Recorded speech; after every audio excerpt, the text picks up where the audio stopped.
Good morning class 11। हम पढ़ रहे थे महाजनी सभ्यता। महाजनी सभ्यता में मैंने आपको जागीरदारी सभ्यता के बारे में बताया है। महाजनी सभ्यता के बारे में आज हम लोग पढ़ रहे थे। महाजनी सभ्यता का जो पहला सिद्धांत है, लेखक का कहना है कि महाजनी सभ्यता का पहला सिद्धांत समय ही धन है। पहले क्या था?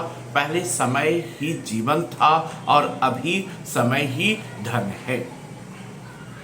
आपका यहाँ तक हम पढ़ लिए थे कि आपका कोई मित्र या संबंधी अपने नगर में प्रसिद्धि प्राप्त कर चुका है, यानी आपका कोई दोस्त या रिश्तेदार अपने शहर में बहुत फेमस हो गया है, बहुत प्रसिद्धि प्राप्त कर लिया हो, तो समझ लीजिए उसके यहाँ आपका कोई रसाई मुमकिन नहीं। आपको उसके दरे दौलत पर जाकर कार्ड भेजना होगा। मान लीजिए आपके घर में कुछ फंक्शन है, कुछ समारोह है, आपने तो आपको अगर पहले आपका दोस्त हमेशा आपके पास हमेशा आता जाता रहता है था, लेकिन जैसे ही उसके पास दौलत हुआ, जैसे ही उसके पास पैसा हुआ, क्या करना होगा? आपके पास वो आना छोड़ देगा और आपको अगर आपके घर में कोई प्रोग्राम है तो आपको उसके घर में जाकर कार्ड देना होगा। इस महाशय को बहुत से काम होंगे, मुश्किल से आपके एक दो बातें करेंगे या साफ जवाब दे देंगे कि आज फुर्सत नहीं है। आज वो पैसे के पुजारी हैं, मित्रता और सील संकोच के नाम पर कब्र की तिलांज कब्र में जो है दफना चुके हैं। मित्रता सील स्वभाव वो कभी ही क्या किए हैं? दफना चुके हैं। आपका कोई दोस्त वकील है, लेखक कह रहा है कि आपका कोई दोस्त वकील है और आप किसी मुकदमे में फंस गए, तो उससे किसी प्रकार की सहायता की आशा ना रखिए। अगर वो मुरव्वत को गंगा में डुबो नहीं चुका है तो आपके देन लेन वाले शायद ना करेगा, देन लेन की बात वो शायद ना करेगा, पर आपके मुकदमे की ओर तनिक भी ध्यान ना देगा। अगर मान लीजिए आप कोई मुकदमे में फंस गए हैं और आप अपने वकील दोस्त से मदद मांगना चाहेंगे तो वो आपको मदद नहीं करेगा, पहले तो बहाना बनाएगा और क्या आप दूसरा देखिए, दूसरा वकील देखो, हम इस केस को नहीं देख सकते, मेरे पास टाइम नहीं है, हम क्रिमिनल वकील हैं, ठीक है, एक से एक बहाना बताएगा। लेकिन फिर क्या होगा? अगर वो मुकदमा देखेगा भी, अगर ले भी लिया तो वो पूरा ध्यान नहीं देगा। इससे तो कहीं अच्छा है कि आप किसी अनजान के पास, किसी अपरिचित के पास जाएं, उसको पूरी फीस अदा करें। ईश्वर ना करें कि आप किसी चीज में का कमाल हो जाए, फिर उसमें मनुष्यता नाम की ना रह जाएगी, उसके एक एक मिनट कीमती हो जाएगा। इसका अर्थ ये नहीं है, इसका लेखक कह रहा है कि इसका अर्थ ये नहीं है कि व्यर्थ गपशप में समय नष्ट किया जाए, पर यह अर्थ अवश्य है कि धन लिप्सा, ये अंडरलाइन कीजिएगा क्लास 11, कि धन लिप्सा को इतनी बढ़ने ना दिया जाए कि मनुष्यता, मित्रता, स्नेह, सहानुभूति सबको निकाल बाहर करे। धन लिप्सा इतनी बढ़नी नहीं चाहिए। कहता है ना कि धन का भूख जो है ना, धन का जो भूख है, वो धन का जो नशा है, धन का नशा जो है धतूरे की नशा से भी ज्यादा तेज है। कहता है कि कनक कनक ते सो गुनी मदकता अधिकार, यही खाए बहराए जग यही पाए बहराए। मतलब पैसे की नशा धतूरे की नशा से 100 गुना ज्यादा अधिक है। धतूरा एक नशीला पदार्थ है जिसको खाने से इंसान पागल हो जाता है। ज्यादा खा लिया तो इंसान पागल हो गया। तो पैसे की नशा धतूरे की नशा से 100 गुना अधिक है। अरे धतूरा तो इंसान खाकर पागल होता है, लेकिन पैसा इंसान पाकर पागल हो जाता है। तो इतना नहीं बढ़ने दिया जाए, ये धन की लालच इतना नहीं होनी चाहिए कि इंसान के अंदर से इंसानियत चला जाए, मनुष्यता चला जाए।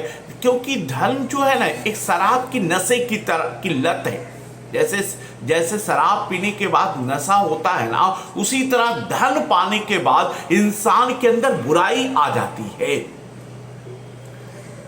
जिस तरह शराब की नशे से इंसान नशा से नहीं बच सकता, शराब पीने से इंसान नशा से नहीं बच सकता, उसी तरह धन पाने से बुराई से भी नहीं बच सकता है।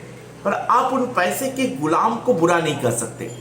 सारी दुनिया जिस प्रवाह में बह रही है, क्योंकि आज देखो सब आदमी पैसा कमाना चाहता है। जिसके पास पैसा है उसी को रिस्पेक्ट है, उसी को आदर है, वो भी उसी में बह रहा है। मान प्रतिष्ठा सदा से मानवीय आकांक्षाओं का लक्ष्य रहा है।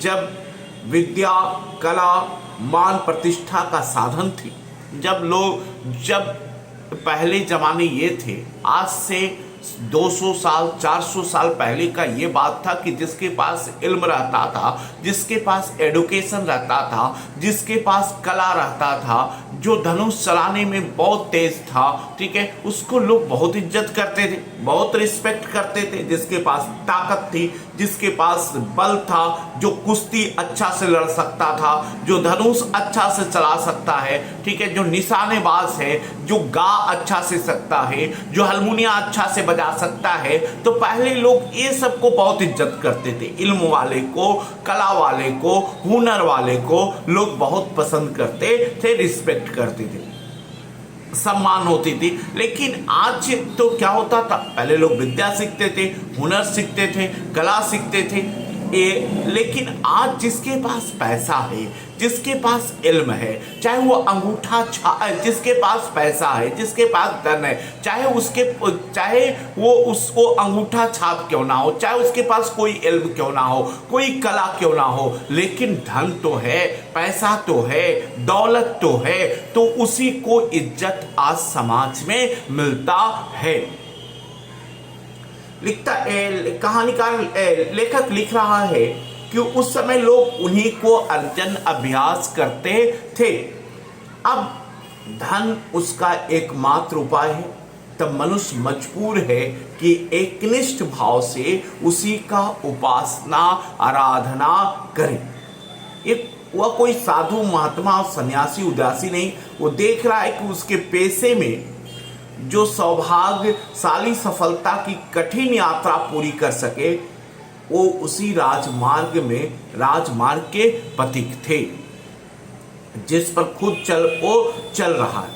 सब लोग अपने आप को, मतलब एक बिजनेस वाला ये देखता है कि हमको अंबानी के जैसा बनना है, बिरला के जैसा बनना है, गोयनका के जैसा बनना है, हमको भी एक सफल बिजनेसमैन बनना है। तो सफल बिजनेसमैन के लिए वो क्या करता है, अंबानी का हिस्ट्री को पढ़ता है, गोयनका के हिस्ट्री को पढ़ता, तो देखता है कि उन्होंने समय को धन माना, समय का कीमत समझा, समय ही उसका ये सिद्धांत था, समय ही धन है, तो उसने भी यही सिद्धांत को अपना लिया। हर आदमी अपने उसी रास्ते को, जो धन कमाने वाला इंसान होता है, जो जिसका धन लिप्सा है, यानी धन के तरफ जिसका मतलब लालच ज्यादा है, उस समय को ही धन मानता है।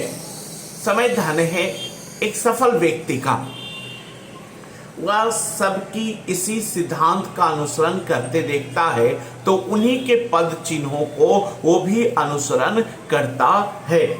इसमें उसका क्या दोष? लेखक कह रहा है, मान प्रतिष्ठा की लालसा दिल से मिटाई नहीं जा सकती है। वो देख रहा है कि जिसके पास दौलत है उसी को इज्जत है, जिसके पास दौलत नहीं, और इसलिए नहीं कि उसकी वक्त दौलत नहीं समझा, उनको कोई पूछने वाला नहीं है, तो वो इसीलिए चाहे वो पैसे से जितना भी उस्ताद क्यों ना हो, फिर भी उसको कोई नहीं पूछ रहा है। क्यों? क्योंकि उसके पास दौलत नहीं है। तो आज यही तक रहने देते हैं क्लास 11। इसके बाद जो बचा है उसको नेक्स्ट क्लास में करेंगे। धन्यवाद।